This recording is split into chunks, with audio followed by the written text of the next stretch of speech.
বান্ধবী যখন ধপ্পাবাজি করতে গিয়ে ধরা পড়ে যায়।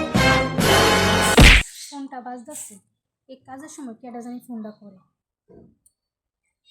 হ্যালো বান্ধবী। হ্যালো, হ্যাঁ বল। বলছি কেমন আছিস? হ্যাঁ হ্যাঁ আমি ভালো আছি, তুই? হ্যাঁ হ্যাঁ, আমিও ভালো আছি। তো হঠাৎ ফোন করলি? বলছিলাম কেওড়াতলায় তোর বাড়িটা জানি কোথায়? কেন, কি হয়েছে? আরে ওইখানে একটা কাজে এসেছিলাম, তো ভাবলাম এখান দিয়ে যখন যাচ্ছি তোর সাথে একটু দেখা করে যাই। বিয়ের পর তো আর তোর সাথে দেখা হয়নি, আসতেও পারলাম না, তোর শ্বশুর বাড়ি কোথায় জানিও না, তাই ভাবলাম একটু দেখা করে যাই। কিন্তু কি? কি বলছিস এটা?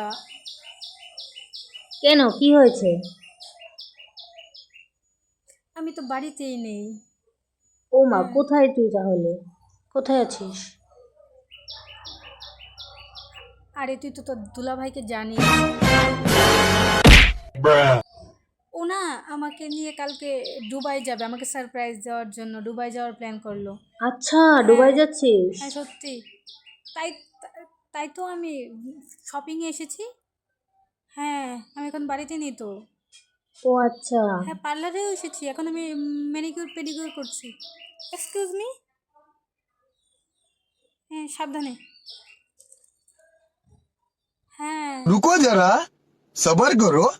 ও আচ্ছা, দুলা ভাই তোরে খুব ভালোবাসে না রে?